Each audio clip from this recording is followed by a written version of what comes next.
तो दोस्तों, जिस प्रकार से हम जानते हैं कि संपूर्ण चराचर ब्रह्मांड का केंद्र बिंदु माँ आदिशक्ति को माना गया है और उन्हीं की शक्तियाँ तीनों देवों ब्रह्मा विष्णु महेश उमा रमा ब्रह्मांडी में और नवग्रहों में हैं।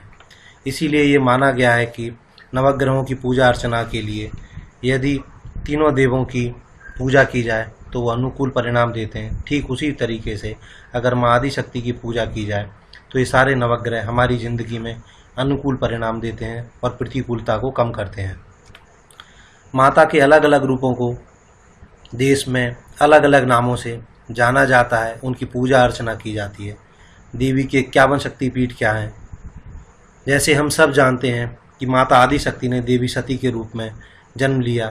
महादेव से विवाह उपरांत जब उनके पिता दक्ष प्रजापति ने यज्ञ का आयोजन किया और महादेव को निमंत्रित नहीं किया, क्रोध में आके अपमानित महसूस करके जब देवी ने अपने शरीर का त्याग कर दिया, ये बात महादेव को नागवारा हुई और उन्होंने वीरभद्र को भेज के संपूर्ण यज्ञ को विध्वंस कर दिया और महादेव देवी सती के पार्थिव शरीर को लेकर संपूर्ण भूमंडल पर भ्रमण करने लगे। तब श्री हरि नारायण ने सुदर्शन चक्र द्वारा माता के पार्थिव शरीर के 51 टुकड़े कर दिए, जो विभिन्न स्थानों पर गिरे और वहाँ पर शक्तिपीठ का निर्माण किया, जो हमारे लिए आस्था का प्रमुख केंद्र बिंदु माने गए हैं। क्यों नवरात्रि में देवी की आराधना 9 दिन की जाती है? माँ दुर्गा की उत्पत्ति कैसे हुई? इस चीज़ को हम समझने का प्रयास करते हैं। जब दैत्यराज महिषासुर ने देवताओं को पराजित कर स्वर्ग पर अपना अधिकार कर लिया और महिषासुर के प्रकोप से देवताओं को बचाने हेतु त्रिदेव भी सहायता मांगने के लिए और पुनः पराजित करने के लिए माँ आदिशक्ति के पास गए, तब तीनों देवताओं एवं अन्य देवतागण के तेज से अष्टभुजा वाली महिषासुर मर्दिनी माँ जगदम्बे उत्पन्न हुई। इन्हीं माँ शेरावाली ने 9 दिनों में युद्ध करके 9 विभिन्न रूप रख के महिषासुर का मान मर्दन किया और माँ दुर्गा का अवतरण इस धरती पर हुआ और इसी कारण नवरात्रि में आदिशक्ति माँ दुर्गा के 9 रूपों की पूजा कर मनोवांछित फल की प्राप्ति होती है।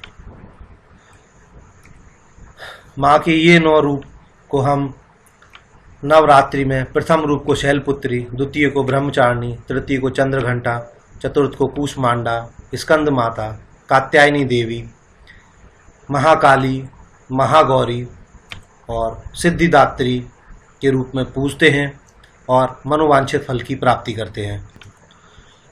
अब हम आगे माँ दुर्गा के 10 महाविद्याएं या तांत्रिक स्वरूप को समझने का प्रयास करते हैं।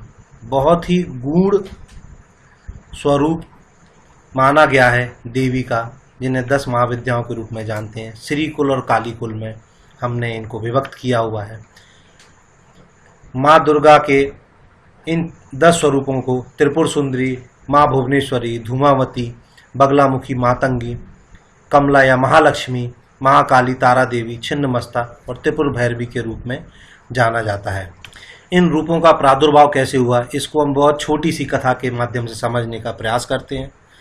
एक बार महादेव और माता पार्वती वन में विचरण कर रहे थे। महादेव किसी बात से क्रोधित होकर वहाँ से जाने लगे।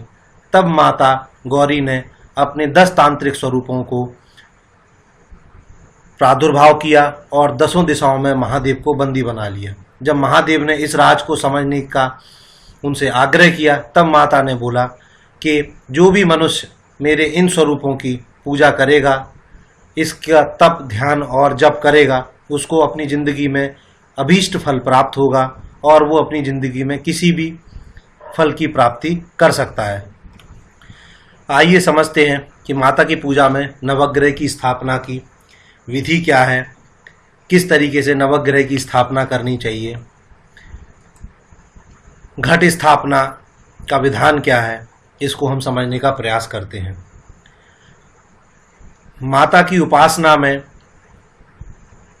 घट स्थापना, अखंड ज्योत की स्थापना को बहुत महत्वपूर्ण माना गया है और उसी के साथ माता की घट स्थापना के साथ में जवारों की स्थापना को माता के प्रतीकात्मक रूप में समझा भी गया है। इस ज्ञान को बहुत सहज तरीके से समझने की आज हम कोशिश करते हैं कि जिस तरीके से माँ को प्रकृति का स्वरूप माना गया है, माँ प्रकृति है, उसी तरीके से जब हम अपनी पूजा पाठ में जवारों को स्थापित करते हैं तो ये माना गया है कि 9 दिन में हम प्रकृति के सानिध्य में प्रकृति को पालते हैं, पोषित करते हैं, पल्लवित करते हैं और 9वें दिन उनको विसर्जित करते हैं। तो इन 9 दिन में हम जीवन से लेकर मृत्यु तक के काल चक्र को समझते हैं, उस काल चक्र के साथ में जीते हैं, तप करते हैं, आराधना करते हैं, प्रकृति देवी माँ आदि शक्ति को जवारों के रूप में स्थापित करके उनकी पूजा करते हैं। इसीलिए जवारों की स्थापना को श्रेयस्कर माना गया है। अखंड ज्योति को स्थापित करने के विधान को भी समझना बहुत आवश्यक है। एक टिकटी पे अष्टदल कमल बनाकर, चावल या किसी भी तरीके की दाल का लेके अष्टदल कमल को बनाकर और उसमें अखंड ज्योति की स्थापना की जाती है। ये माना जाता है कि जिस ग्रह की शांति हेतु हम संकल्प ले रहे हैं उसी ग्रह से संबंधित चावलों को कलर करके या उसी ग्रह संबंधित दालों से अष्टदल कमल को बना के उसी पे अखंड ज्योति की स्थापना करनी चाहिए और उस नवग्रह की पूजा करनी चाहिए, जिससे वो ग्रह बहुत ही जल्दी शांत होता है, प्रतिकूलता कम करता है और अनुकूलता को हमारी जिंदगी में बढ़ाता है।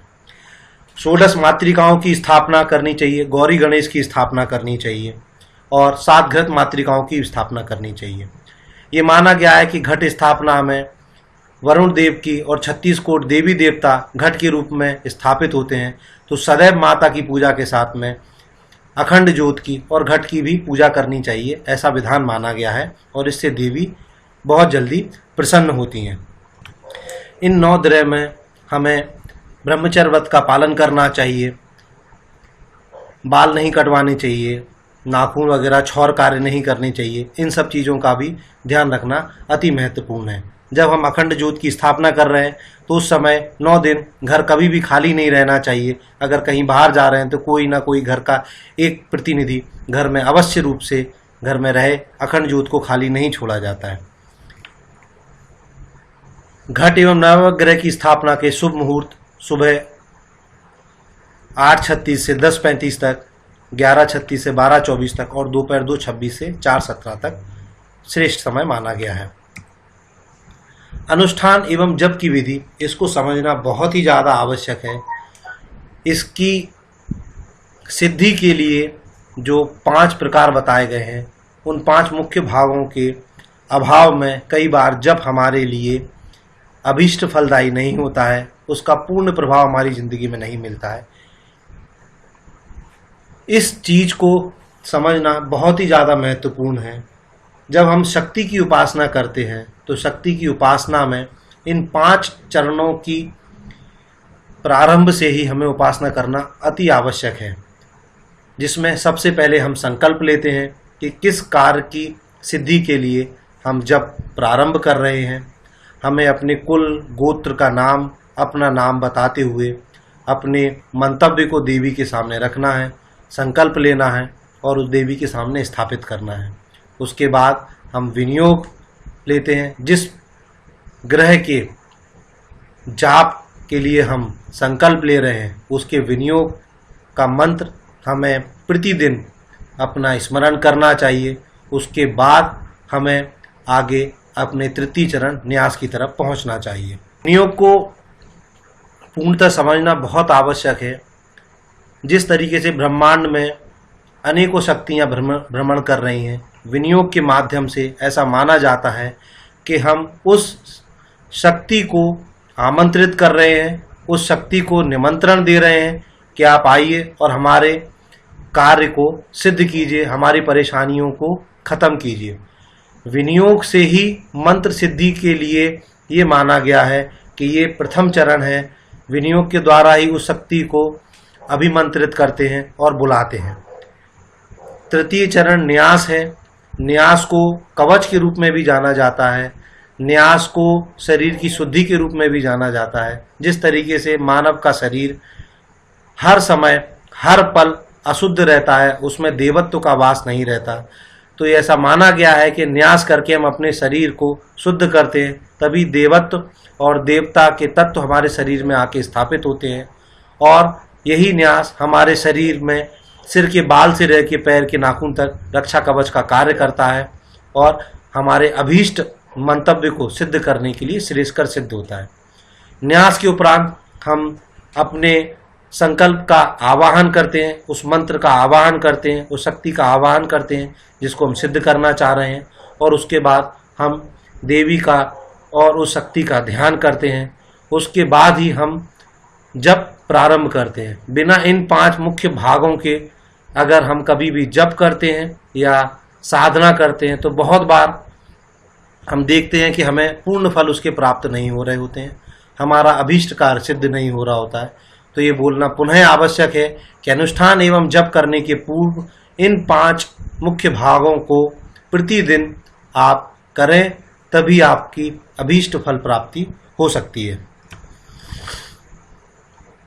नवग्रह की शांति हेतु जिस ग्रह को हमें शांत करना है, प्रतिकूलता को कम करना है और अनुकूलता को बढ़ाना है, उसके लिए हम इस अपनी स्लाइड में समझते हैं कि अगर सूर्य देव की हमें उपासना करनी है तो सूर्योदय काल में करनी चाहिए। जब संख्या 7000 है, इसे सतयुग की माना गया है।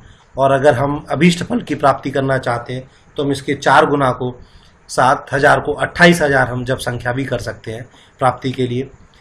इनका बीज मंत्र है ओम ह्राम ह्रीम ह्रौम स सूर्याय नमः। ठीक इसी तरीके से चंद्र ग्रह का 11000 मंत्र जब संख्या बताई गई है, समय संध्या काल बताया गया है। मंगल ग्रह के लिए 10000 बताया गया है और दिन का प्रथम प्रहर बताया गया है। बुध ग्रह के लिए 9000 मध्याह्न काल बताया गया है। बृहस्पति देव के लिए 19000 प्रातः काल बताया गया है। शुक्र देव के लिए 16000 और ब्रह्म मुहूर्त या ब्रह्म वेला बताई गई है। शनि देव के लिए 23000 मंत्रों का संध्या काल निश्चित किया गया है। राहु देव के लिए 18000 और केतु के लिए 17000 जब संख्या सुनिश्चित की गई है। साथ में ये बोलना अत्यंत आवश्यक है कि अपने अभीष्ट फल की प्राप्ति के लिए नवरात्रि में दुर्गा सप्तशती और नवान्न मंत्र का पाठ करना श्रेयस्कर माना गया है। धन धान्य स्वास्थ्य सौभाग्य एवं सभी मनोकामनाओं की पूर्ति हेतु दुर्गा सप्तशती का पाठ आवश्यक रूप से करें। नवान्न मंत्र का जाप और एक माला प्रतिदिन करें। ओम ऐं ह्रीं क्लीं चामुंडाई विच्चे। ये मंत्र हमें निश्चित रूप से मनोरथ की प्राप्ति में सहायक होंगे। आशा है कि हमारी दी हुई जानकारी आपके लिए शुभ फलदायी होगी। माँ सबका भला करें। शुभ रात्रि एवं शुभ नवरात्रि।